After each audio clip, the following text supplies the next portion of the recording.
Hello everyone, welcome है आपका grow your skill channel पे। ये पीएचपी की 9th वीडियो है।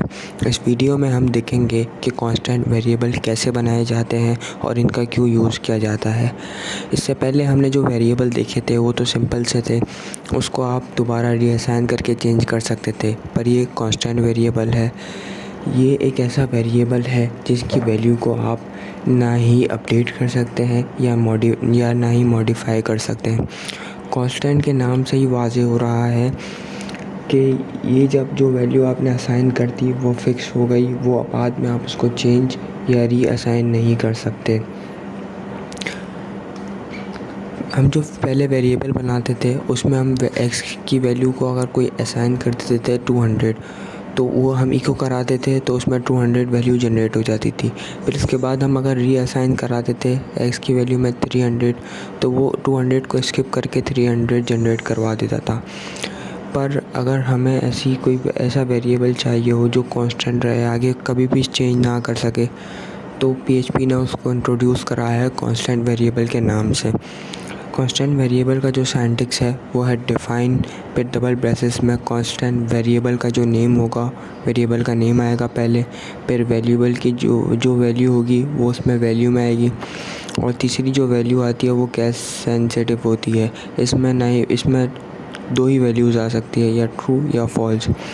बाय डिफ़ॉल्ट वैल्यू फॉल्स होती है।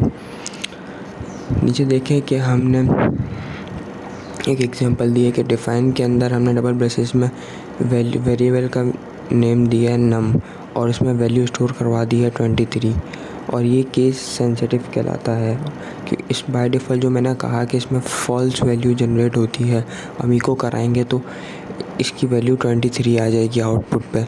अब ये हमने सीख लिया कि कांस्टेंट वेरिएबल का सिंटैक्स क्या है और क्यों यूज़ किया जाता है। अब हम इसके रूल्स देख लेते हैं कि पहले जो रूल आता है कांस्टेंट वेरिएबल बनाने का, इसमें आप डॉलर के साइन को कतई यूज़ नहीं कर सकते, बिल्कुल भी यूज़ नहीं कर सकते।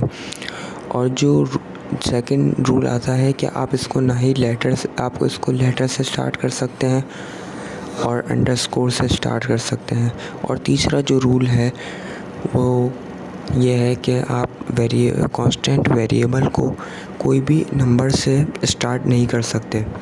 और आखिरी में ये है कि कांस्टेंट वेरिएबल्स जो होते हैं वो ग्लोबल वेरिएबल्स होते हैं। ग्लोबल वेरिएबल से मुराद ये है कि आप इसको पेज में कहीं भी यूज़ करवा सकते हैं। पीएचपी में वेरिएबल्स दो तरह के होते हैं, एक होते हैं लोकल वेरिएबल्स, एक होते हैं ग्लोबल वेरिएबल्स। ये आपको अभी समझ नहीं आएगा, आपको मैं आगे जाके लेक्चर्स वाइज समझा दूँगा, पर अभी समझने के लिए मैं आपको ये बता दूं कि लोकल वेरिएबल्स ये होते हैं कि वो सिर्फ सिंगल पेज पे ही एक्सेस करते हैं, और जो ग्लोबली वेरिएबल होते हैं वो फंक्शन में कहीं भी आप इसको कॉल कराएंगे कॉल हो जाएंगे। और ये क्या कांस्टेंट वेरिएबल ग्लोबल वेरिएबल्स होते हैं। अब हम इसके प्रैक्टिकल की तरफ आते हैं, तो इससे पहले हम अपना ज़ैम्प स्टार्ट कर देते हैं।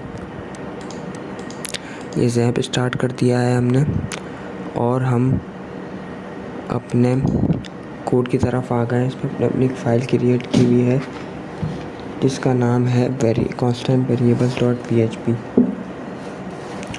अब इसमें हम अपना कोड करना स्टार्ट कर देते हैं।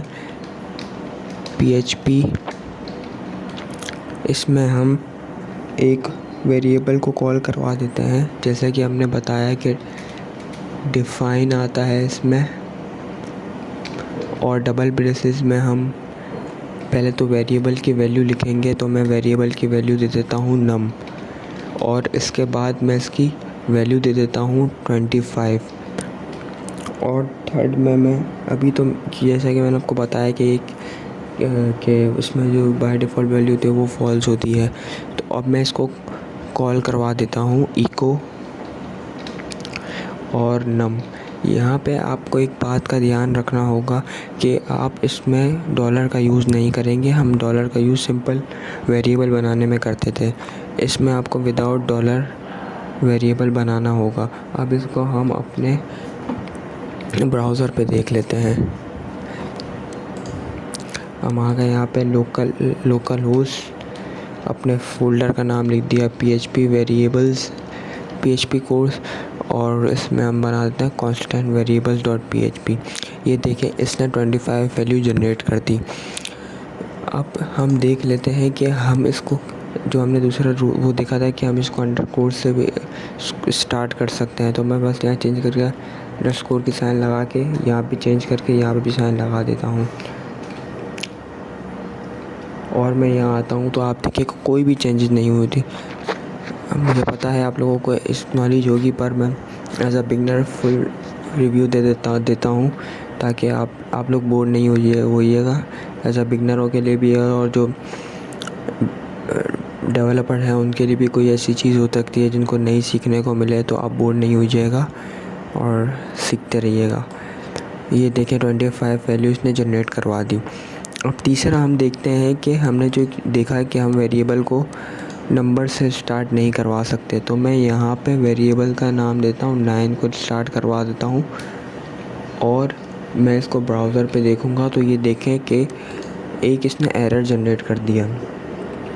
इस एरर का मतलब क्या है कि आप इसको कांस्टेंट वेरिएबल को नंबर से स्टार्ट नहीं करवा सकते। अब हमने जो दूसरा कि हम वेरिएबल को रिकॉल करवा देते दूसरी वैल्यू के साथ, तो हम वो देख लेते हैं। तो मैं इसको सिंपली देखता हूँ, मैं आके इसकी वैल्यू को चेंज कर देता हूँ 25 की जगह 35 कर देता हूँ और इसको मैं कॉल करवा देता हूँ। ये मैं 9 को हटा देता हूँ और मैं ब्राउज़र पे देखूँगा तो ये मुझे एक एरर शो करेगा। ये बोलेगा कि आपने वेरिएबल ऑलरेडी डिफ़ाइन किया हुआ है, आप दोबारा डिफ़ाइन नहीं कर सकते। ये इसके कुछ रूल्स हैं, तो यही हमको फॉलो करने पड़ेंगे। अब इसके बाद जो हम देखेंगे कि हम इसमें क्या सिंपल कैलकुलेशन भी कर सकते हैं। जो पिछले लेक्चर में हमने देखा था कि अरिथमेटिक ऑपरेशन, तो हम क्या उसको भी कर सकते हैं। तो मैं सिंपली इसको रिमूव कर देता हूँ और मैं यहाँ पे एक सम का वेरिएबल बना देता हूँ। सम का एक वेरिएबल बना दिया और इसमें मैं सिंपली मेरे नम के वैल्यू में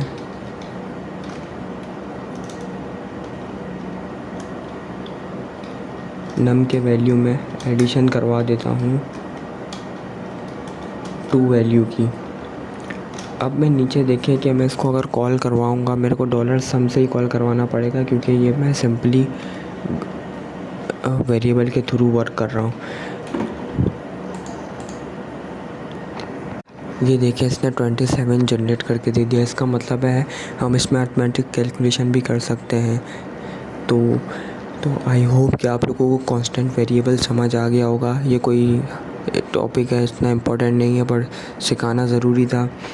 तो अगर आपको फिर भी इस टॉपिक से रिलेटेड कोई क्वेरी हो तो आप कमेंट में मुझसे पूछ सकते हैं। और आपको अगर हमारी वीडियोस पसंद आती है तो आप इसको कमेंट, शेयर और सब्सक्राइब करना ना भूलिएगा। तो मिलते हैं न्यू वीडियो में नए टॉपिक के साथ। Thank you.